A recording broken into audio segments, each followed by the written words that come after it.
Welcome to the study. It is Professor Hemlock here. Today I am reviewing the patch notes on the PTR. It's happening! Covenant class balancing is occurring, and let's dive right into what this means for Arcane Mages. Okay, so first off, kind of reviewing the changes.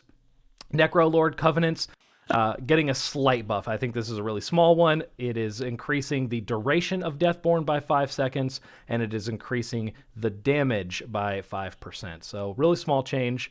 The big one is in Mirrors of Torment. Mirrors of Torment used to have an effect where, so essentially you cast the ability, it applies a debuff. The debuff does damage. It's on a 25-second duration, and then every third of that duration, it has an effect. The effect used to be it gave you 4% mana, and at the end of the duration, it does a bunch of damage, and then it applies a silence and root effect that lasted 4 seconds. That's being changed. Now, instead of getting 4% mana, you get a clear cast proc.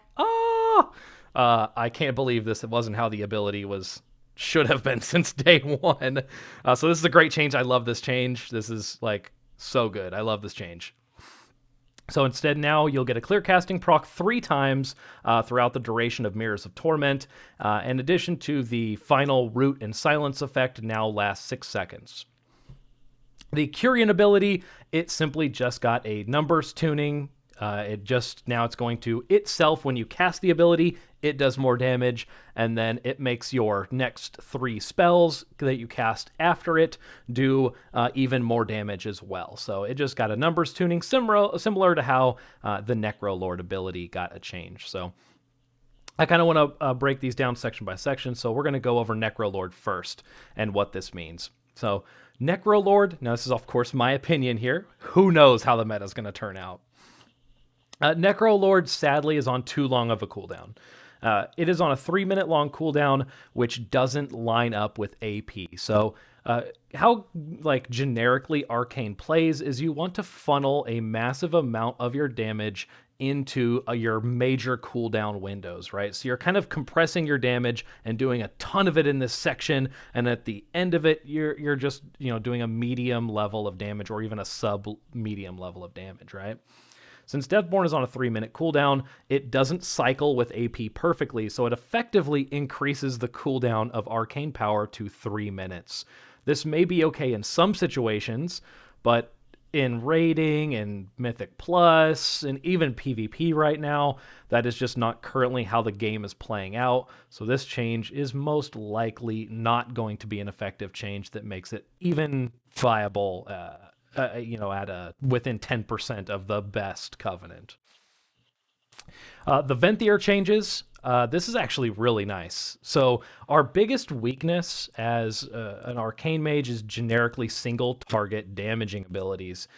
This is where Fire excels, is massive single target damage. And now we kind of have an option. We have an option here. I do think Mirrors of Torment and the changes that have been done to it will make it playable. I don't know exactly if it's going to be more powerful than Night Fae. I think it actually might be slightly better in pure single target fights than Night Fae. My logic kind of why that I'm thinking through is generically if say you're playing an Orc, right? You have the Orc racial, it's on a 2-minute cooldown and you get a massive int buff. You're really not wanting to cast AP outside of that racial cooldown anyways, so the Night Fae reducing the cooldown is not that effective. And with Mirrors of Torment, you can pre-cast it before your AP window. So say we're doing a normal setup where we're casting, we're doing our big go, we're dropping a rune, we're building up clear casting procs. Now we won't need to do that exactly in the same way. If we're Venthyr, we can cast Mirrors of Torment, then we can go into a damage rotation. It's going to offer us clear casting procs right then. So now we're able to maximize that DPS window. And who knows, there may even be some meta where you cast Mirrors of Torment and you wait till the second mirror goes off and you've stacked up 2 or 3 clear casting procs, and then you funnel all of those missiles into a Touch of the Magi AP window. I think that could be a definite thing that may end up happening, and it could be a ton of damage. And it could really improve our single target raid DPS, which right now is our weakest point. I'm I'm hoping this actually does outpace Night Fae in single target raid damage. It absolutely could. In Mythic Plus content, I do not think this will outpace Night Fae. Although Shifting Power's AoE damage it's nearly the same as Arcane Explosion, I do think where that cooldown reduction becomes really effective is it's not only is it a good part of your DPS rotation, it makes it so you can orb Shifting Power orb and get multiple barrages in a very short window and multiple orbs in a very short window. It's just generically offering you more AP windows in the totality of a dungeon run.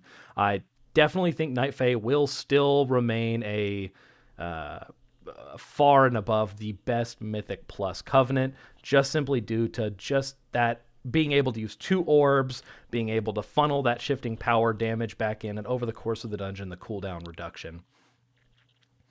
Now on to Kyrian. Whoo!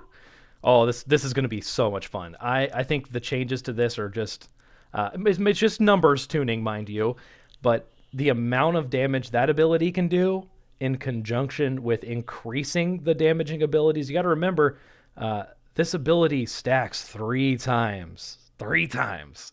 So if you're doing like a Touch of the Magi window and your 3rd Arcane Blast in that Touch of the Magi window, it is going to explode for damage. It is going to freaking explode. I don't even know how hard it could hit. It could be absolutely massive. So, yeah, that is definitely something to think of.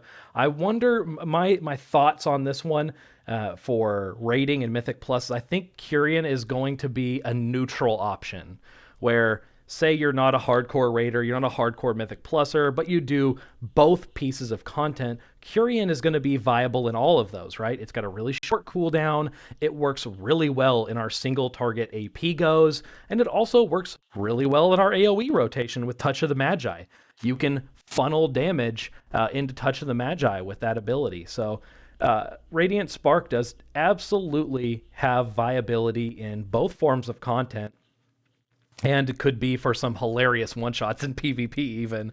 But I do think Radiant Spark is going to be the middling ground, where it may not be as good as Venthyr in single target, and it may not be as good as Night Fae in Mythic Plus content, but it's going to be a great option for both.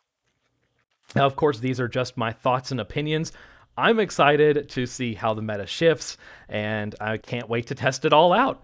I hope everyone else is just as excited as I am, and if you have any questions furthering upon my thoughts of what's about to change, please ask me down below in the comments. Like this video, give it a big thumbs up if you did, please, and subscribe to my channel if you haven't already. I want to thank you for joining me in the study today. Everyone, have a great evening.